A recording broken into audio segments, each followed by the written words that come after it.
Estamos de volta com Vanguarda Comunidade. Hoje esse tema muito importante para muitas famílias, para mães que resolveram encontrar a oportunidade de gerar um filho depois já de uma certa idade. E vimos no primeiro bloco com o Dr. Alexandre os cuidados necessários para que isso aconteça com a maior segurança possível. Agora eu tenho aqui comigo uma companhia também muito importante dentro desse contexto multidisciplinar, dessa abordagem que nos interessa, que é a Valéria Franco, que é geneticista. O Alexandre falou, no primeiro bloco, falou a respeito da questão do desenho, do conhecimento do perfil cromossômico do feto. E aí entra muito na sua área.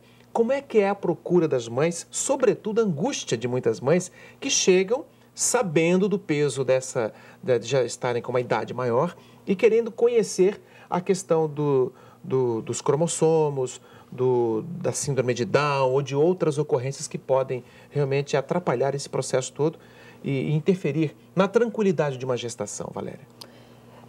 Uma coisa que é importante a gente saber é que em qualquer gestação pode ter problemas genéticos, né? Independente da idade. Independente da idade.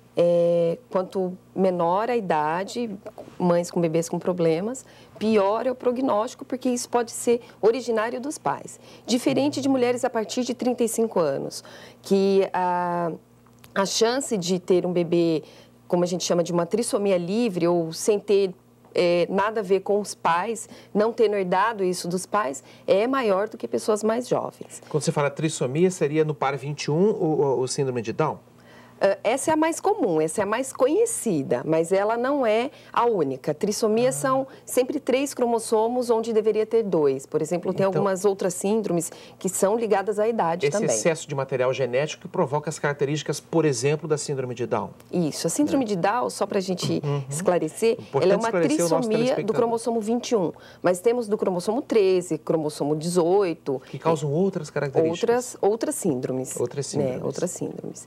E mulheres acima de 35 anos, elas têm uma tendência, têm uma chance maior do que mulheres mais jovens. Porque da mesma forma que a nossa pele envelhece, as células têm uma dificuldade maior de se dividir após, na verdade, com o passar do tempo.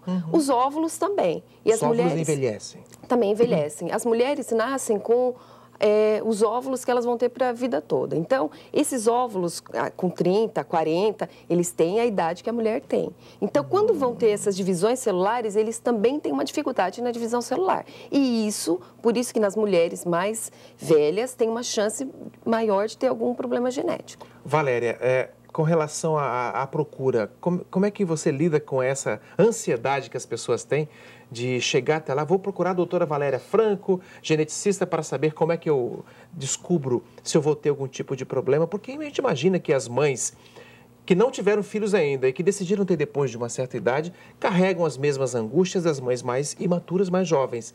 Como é que você administra isso? Tem que ser um pouco psicóloga também nessa hora? Uma coisa muito curiosa que as mães mais velhas têm muito mais preocupações do que as mais jovens. Então, o ideal seria que as mães mais velhas procurassem um aconselhamento genético antes de engravidar. Antes de engravidar. É onde entra a sua atuação. Isso.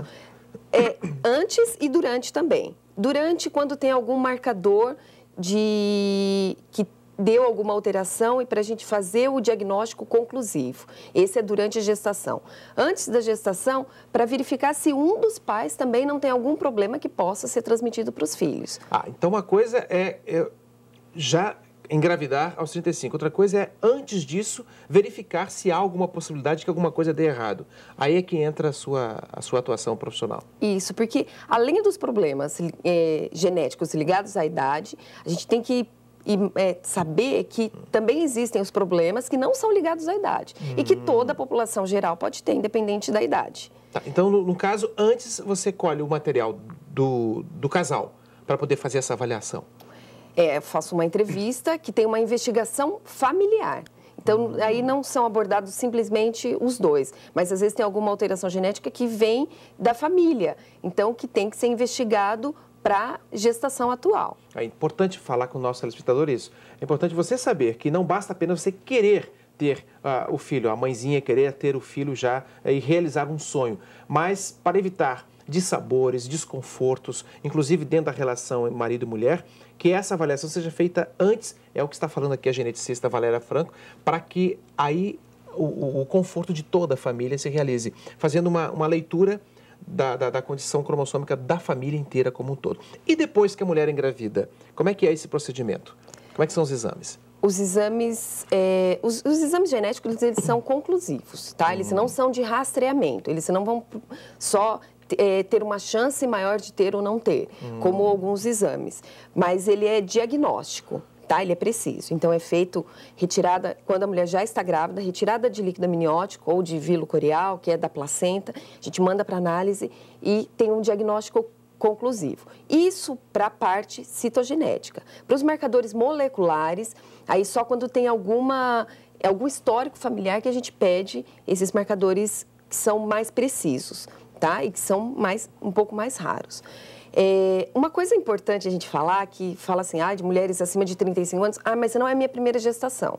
Para a parte genética, isso não importa. Por quê? Independe se é a primeira, a segunda, a 10ª, a mulher tem mais de 35 anos, 40, 45. Então, os óvulos têm aquela idade, independente se é a primeira gestação ou se é a última gestação. Então, para a parte genética, é importante que a mulher tenha uma atenção especial. Sim, a gente fala a partir de 35 anos, mas a partir de 28 anos, que a gente já começa a ter uma queda da fertilidade e uma dificuldade maior das divisões celulares, a partir daí. A gente colocou 35 anos porque estudos nos levaram a identificar que mulheres, mais mulheres a partir dessa idade, tinham bebês com alterações genéticas.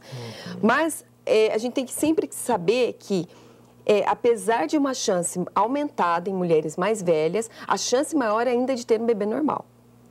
Tá? Então, a chance aumenta de ter alguma alteração, mas ainda grande parte das mulheres ainda tem bebês saudáveis. Esse é um programa de boas notícias e você acaba de dar uma ótima notícia. Valéria Franco, obrigado pela sua participação aqui neste bloco do Vanguarda Comunidade. E nós vamos voltar daqui a pouco, convidando uma outra profissional que também atua nesse meio para dar as orientações necessárias a quem decidiu ser mãe depois dos 35 anos de idade. Até já!